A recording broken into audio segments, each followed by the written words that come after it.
JD Vance has been sent as the babysitter to basically control Netanyahu without exerting any leverage and to be submitted to various ritual humiliations. I guess JD Vance didn't kiss the wall this time, but he was sent to Israel to suffer various humiliations.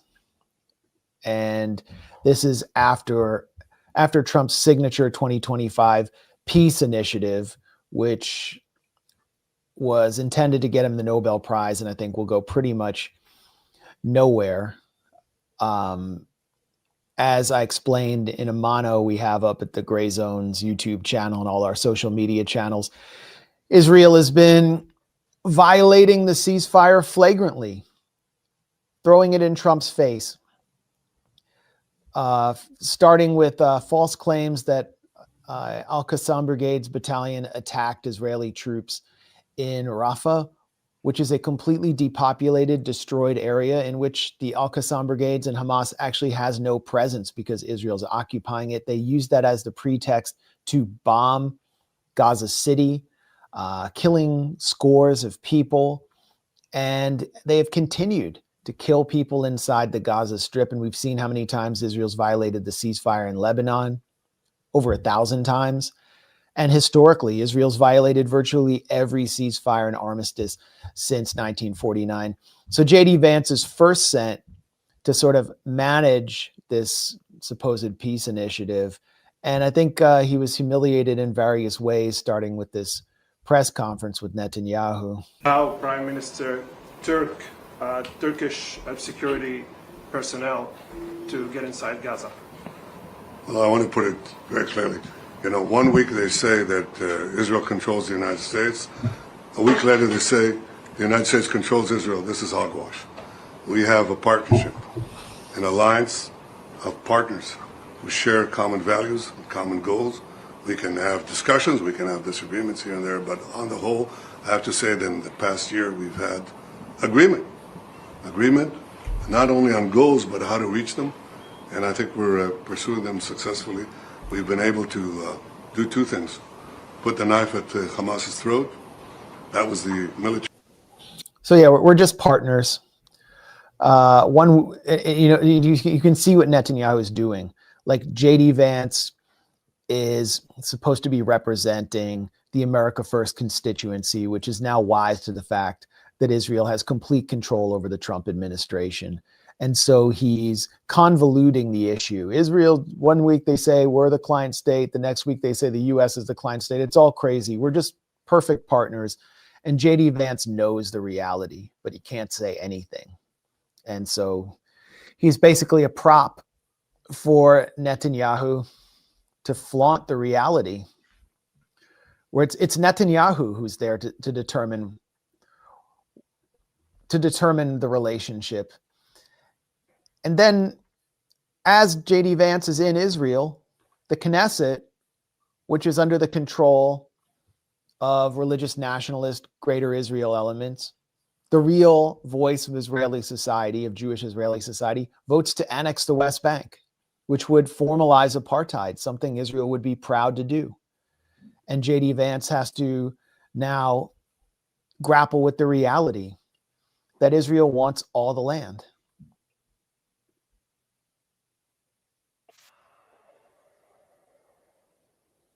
Yeah, go ahead. We'll do. Yeah. The West Bank vote yesterday that took. Oh yeah, that was just kind of weird. Oh yeah, that was weird. I was sort of confused by that. Now I actually asked somebody about it, and they told me that it was a symbolic vote, some symbolic vote to recognize, or a symbolic vote to annex the West Bank. I mean, what I would say to that is when I asked about it, somebody told me that it was a political stunt, that it had no practical significance. It was purely symbolic.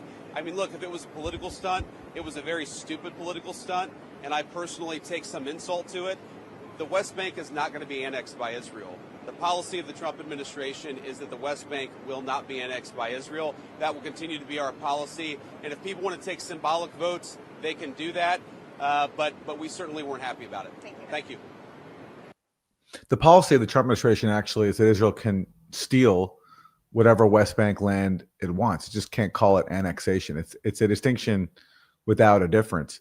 And Trump's like peace plan, the one he pushed in 2020, it says openly that, you know, any peace agreement will have to take into account the new demographic realities, which basically says Israel's stolen all the West Bank land that it wants. It's put the illegal colony settlements there, and it can keep those. So his like mock outrage here, or mock offense, is so disingenuous because he does support Israeli annexation, just not Israel saying they're going to take every single inch of land in the West Bank. By the way, Israel does this all the time with visiting U.S. politicians. They did this to Blinken. They did this to Biden when he was vice president. When U.S. politicians come, they actually do similar measures where they, you know, about expanding settlements, or in this case, declaring the intent to annex all of the West Bank. And going back to Netanyahu when he talks about, you know, they're being partners. Well, I do wonder, what have they agreed on that we don't know about? Because, you know, like the common narrative is that Trump ordered Netanyahu to stand down in Gaza because he really wanted just finally this genocide to end. But what did they agree to that we don't know about? And it has to be, I think, my best guess is another round with Iran, that Netanyahu has gotten Trump's blessing for that, because I just don't see Netanyahu deciding to give up on the genocide just because Donald Trump tells him to. If it's Netanyahu, he wants to get something out of it. So when he talks there about a partnership, I actually think there's some truth to that, and that he's gotten something from Trump that we don't know about yet. Yeah, I had that same thought. It could also be support for another military campaign in Lebanon, for the U.S. to demand and push for Hezbollah to give up its weapons. And I remember when Obama signed the JCPOA and Israel was sort of forced to stand down on that, he provided for the first time the GBU weapons that Israel had been demanding, supposedly to attack Iranian nuclear sites, but they were never going to be able to do that. And it was ultimately to destroy entire city blocks in Gaza.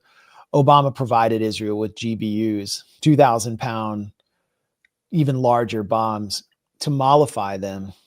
He delivered the largest weapons package, and he increased the annual aid package to, I think, the annual loan package to like $4 billion as a way of just mollifying Netanyahu so they wouldn't sabotage him, or who knows what else they could have done to him. So that would make total sense to me. And at the same time, Netanyahu's under enormous pressure to shatter the ceasefire. Ben-Gvir has called for the ceasefire to be broken. Now that the hostages, the so-called hostages, the captives are returned, that Hamas has given up much of its leverage. Bezalel Smotrich was on stage at a religious nationalist event holding a Torah scroll demanding Jewish settlement in Gaza. It's not over for them.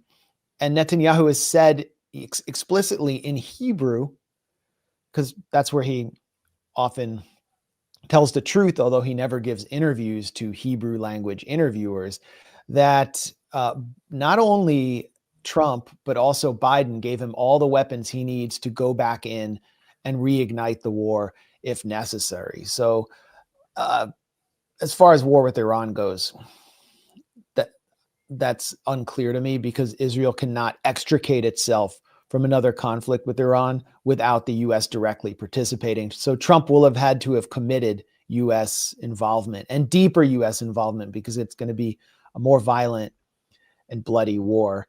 And now there are U.S. troops in Gaza, effectively, or at least in and around Gaza. There's a de facto U.S. military base where the U.S. is supposedly monitoring the ceasefire.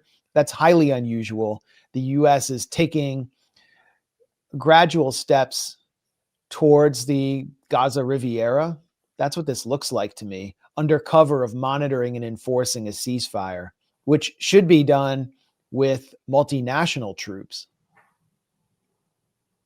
I don't know if we have that footage. Yeah, well, footage of the troops in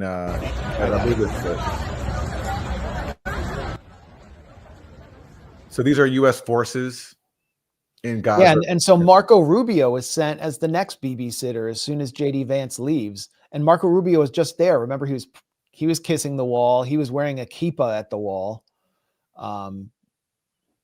Very unusual display. Next thing you know, he's back, and he's there to manage this strange U.S. force of several hundred troops. And the command post of that is inside Israel. Yes. It's not like some like neutral state. It's like literally inside of Israel, and that's the command center of everything.